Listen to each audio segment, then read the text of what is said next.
Bonjour à tous mes chers amis cinéphiles, qu'est-ce que vous dites aujourd'hui?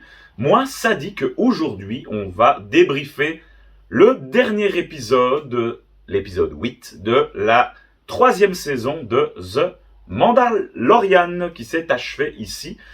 Et donc, si vous n'avez pas vu cet épisode, regardez-le et ensuite revenez voir la critique pour éviter d'être spoilé. Alors on va rentrer directement dans le vif du sujet. Je vais vous donner un petit peu mon ressenti sur cet épisode 8. Alors c'est un épisode que j'ai beaucoup apprécié, qui était effectivement dans la continuité de l'épisode 7. Enfin, ces deux derniers épisodes, on a eu un peu plus d'action, un peu plus de Star Wars, un peu plus d'épique, tel que Star Wars peut nous l'offrir.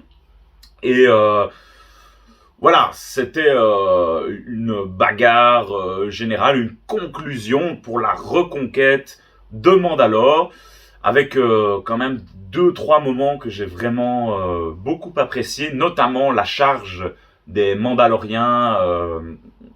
Donc tous les Mandaloriens qui étaient dans la flotte sont venus sur Terre, sur Mandalore, pour pouvoir porter main forte face à l'Empire. Et donc on a cette charge avec tous les Mandaloriens, avec la forgeronne qui est aussi de la partie. Et on voit Bo-Katan avec son sabre en l'air comme ça, en train de charger tous les Stormtroopers. C'était vraiment super sympa. Voilà, un chouette petit moment. Et puis, deuxième moment qui m'a beaucoup plu, en tout cas, c'est le Grogu qui là, clairement, se bat, intervient, et qui sauve un peu Din Djarin et Bo-Katan du combat final avec sa projection de force suite à l'explosion. Donc c'était aussi assez sympa, je trouve. Alors d'un point de vue scénaristique, moi j'étais vraiment un petit peu embêté par rapport aux réactions de Moff Gideon, que j'ai trouvé un peu stupide dans cet épisode. Le mec est devant son tableau de bord et il dit concrètement à ses gardes, ben voilà, le Mandalorien est là, je vais m'en occuper moi-même. Et puis Din Djarin arrive dans la salle où il y a tous les clones du Moff Gideon, et là on apprend donc que Moff Gideon projetait de créer le soldat parfait, donc un soldat à son image, et s'il avait besoin de Grogu, c'était justement pour que ces soldats puissent utiliser également la force et d'avoir une armée clairement invincible. Et là, Din Djarin va péter tous ses clones. Bon, et vous allez me dire que Gideon, il ne pouvait pas intervenir peut-être pour protéger ses clones. Et puis, dans cette réplique où il dit, ben voilà, tu as détruit mes clones. Voilà, je trouvais ça un petit peu bébête. En tout cas, par rapport à Gideon, voilà, j'avais l'impression quand même que ce personnage était un peu plus malin en tout cas. Mais sinon, le combat final était assez sympa, où là on a quand même Din Djarin qui nous fait du grand art, du grand Mandalorien, où il est à main nue, hein, et puis il va se débarrasser de plein de Stormtroopers, et puis affronter les trois Magna-Garde avec Grogu. Donc ça c'était assez sympa.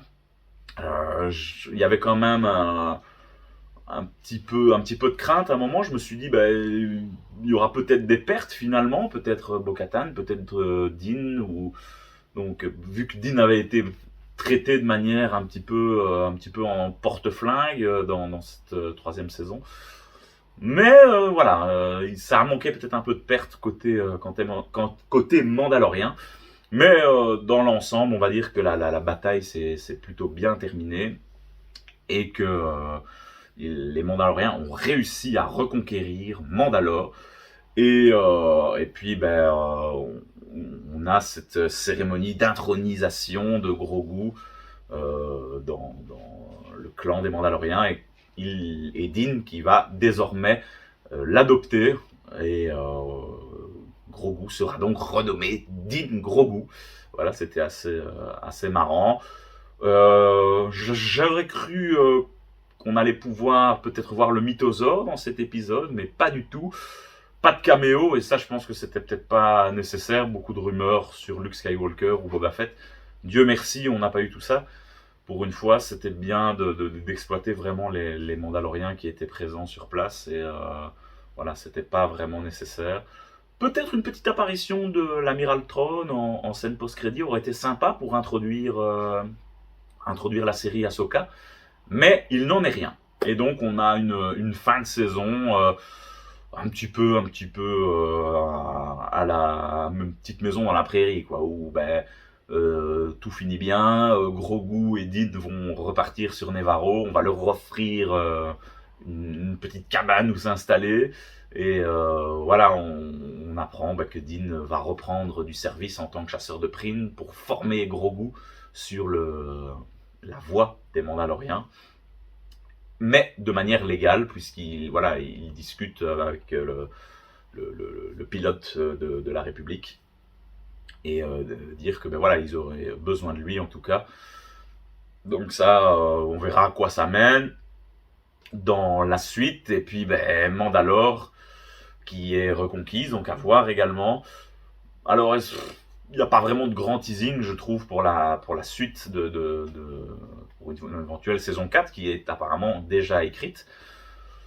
Est-ce qu'on partirait vraiment sur le redéveloppement de Mandalore maintenant qu'elle est reconquise, ou avec voilà, parce que finalement ça a été le maître mot de cette saison. C'était tout ce qui entourait Mandalore. Din et Grogu n'ont plus vraiment rien à voir avec ça.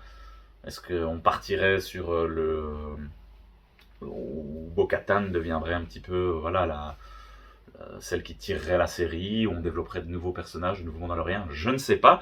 Mais finalement, l'arc Grogu-Din, il n'a pas vraiment avancé dans cette saison 3. Donc voilà, pour un petit peu faire une conclusion de ce que j'ai pensé de cette saison 3, je reste sur ma faim, voilà. Clairement, il y a eu des épisodes assez sympas, des épisodes qui n'ont clairement servi mais à rien du tout. Mais j'attends peut-être quelque chose d'un peu plus grandiose de Star Wars. Bon, il faut dire que la saison 2 avait déjà mis la barre très très haut, avec beaucoup de caméos, beaucoup de retours, notamment Boba Fett, Ahsoka, Luke. C'était quand même beaucoup pour une saison 2 qui était quand même grandiose. Et ici, ça a été quand même nettement plus calme, on va pas se le cacher. L'intrigue du sabre noir qui est un petit peu jetée aux oubliettes, bon voilà, il y a quand même pas mal de petites intrigues, je trouve, qui étaient un petit peu voilà, ils n'avaient pas l'air vraiment savoir vers quoi se diriger. Mais heureusement, on a quand même eu ces 2 derniers épisodes qui ont un peu relevé le niveau de cette saison, parce que sinon j'aurais quand même été assez déçu de cette saison 3 en tout cas. J'espère qu'au niveau de la saison 4, il y aura d'autres choses un peu plus intéressantes, un peu plus épiques, et que ça développera en tout cas un peu plus l'univers. À savoir que il y a quand même cette conclusion qui va arriver avec ce film fait par Dave Filoni et Jon Favreau, qui devrait conclure l'arc du Mandoverse avec Boba, Ahsoka, Mando, Skeleton Crew. Donc on verra bien. On doit encore découvrir Ahsoka, Skeleton Crew, qui sortiront donc Ahsoka au mois d'août et Skeleton Crew au mois de décembre, si je ne m'abuse. Après, on verra bien, ça reste à confirmer. Mais j'espère en tout cas que ces séries vont aussi bien développer l'univers qu'il y a autour, et voir un peu vers quoi on va se diriger. Sûrement un affrontement avec l'amiral Thrawn. On verra bien, j'attends beaucoup de ce grand méchant. Beaucoup en parlent comme le Thanos, on va dire, de ce Mandoverse. On verra bien. Mais je suis plus qu'impatient de découvrir tout ça. Ça, c'est une certitude. Voilà pour un petit peu mon avis sur cette saison 3 de The Mandalorian. Alors peut-être juste un petit mot sur la saison 2 de The Bad Batch, que j'ai terminé, qui est aussi assez décevante, où bon, finalement il n'y a pas grand chose qui ont été développées, et c'est digne d'une saison de Clone Wars qui ne sert pas à grand chose, où voilà, on développe un peu les clones. Là aussi, où ce sont les 2 derniers épisodes qui marquent un peu d'intérêt. avec la disparition de Tech, le clone un petit peu qui s'occupe vraiment de tout ce qui est piratage. Mais Echo, ouais, c'était un petit peu pas incroyable, incroyable non plus cette saison 2, où ça se termine un petit peu avec Omega qui se fait capturer par l'Empire. On reparle encore une fois de clonage. Est-ce que c'est encore les plans de l'empereur pour revenir? Bon, voilà. Mais une saison 2 qui est assez enfantine, avec des épisodes vraiment très ennuyants. Donc, par rapport, on est très très loin en tout cas du grand top de la fin de Star Wars Rebels ou la dernière saison de The Clone Wars qui ont vraiment été incroyables. Enfin, voilà un petit peu pour l'actualité Star Wars. C'est une série qui s'achève. On reparlera de Star Wars sur la chaîne de toute façon au mois d'août pour Ahsoka, qui est un personnage que j'attends. Vraiment, l'épisode dans la saison 2 sur elle m'avait beaucoup plu. Et je suis impatient de la voir vraiment dans sa série avec son développement de personnage et beaucoup de personnages de la série Rebels qui vont sûrement revenir. Donc ça risque d'être très intéressant. Voilà, n'hésitez pas, vous, à me dire ce que vous avez pensé de cette saison 3 de The Mandalorian, si vous l'avez apprécié ou pas, les programmes Star Wars que vous attendez le plus, et on reparlera très vite de Star Wars sur cette chaîne. A très bientôt les amis, salut!